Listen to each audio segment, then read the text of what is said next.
నగర్ సూర్యలో నాకు కిచ్చా అనే రోల్ చాలా బాగుంటుంది. బాగుంటుంది. ఆ సినిమా కనుక అనుకున్నట్టు హిట్ అయి ఉంటే చాలా పేరు నాకు వచ్చేది. నాతో సందీప్ కిషన్ ఒకరోజు ఒక మాట అన్నాడు, బాబాయ్ ఈ సినిమా హిట్ అయితే ప్రస్థానం తర్వాత నాకు ఎలా వర్కౌట్ అయిందో నీకు అవుద్దిరా అన్నాడు. ఆ సినిమా హిట్ అవ్వాల, నిజంగా అది రకరకాల కారణాల వల్ల షెడ్కి వెళ్ళిపోయింది. తెలుసు మీకు అది. పాపం దేవ గారు పర్ఫెక్ట్, చేతు పర్ఫెక్ట్గా చేసి అన్నీ, కానీ అది రిలీజ్ పోస్ట్ పోన్ రకరకాలుగా షెల్వ్ చాలా గ్యాప్లు వచ్చేసింది బాగా. 2-3 సంవత్సరాలు.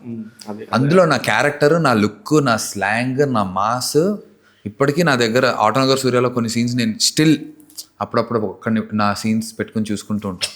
ఎంత అసలు ఆ క్యారెక్టరైజేషన్, బాడీ లాంగ్వేజ్ భలే ఉంటుంది. ఇంకా మిగతా 2 సినిమాలు పెళ్లి చూపుల్లో కూడా నా పర్ఫార్మెన్స్ చూస్తే ఎంత న్యాచురల్ గా చేయించాడు. విక్రమ్ అనే character, hi Vikram your senior, ఆ స్వాగ్ యాటిట్యూడ్, నేను ఆ బుల్లెట్ రితువర్మతో బుల్లెట్ మీద వెళ్ళి ఆ సాంగ్ అదంతా ఒక భలే, మనకే ఒక స్వాగ్ వస్తుంది. అండ్ సవారీ ఏంటంటే అసలు మనం కాదు, మనం పుట్టి పెరిగిన వాతావరణం కాదు, అసలు ఆ రాజు అనే మనిషిని నేను లైఫ్లో చూడలే అలాంటాడు. అలాంటిది నేను ఆ క్యారెక్టర్ని అర్థం చేసుకుని ఇలా ఇలా అనుకుంటూ మాట్లాడటం, ఈ జుట్టు అది దాని మీద వర్క్ చేశా. ఈ 3 నాకు బాగా అనిపిస్తుంది.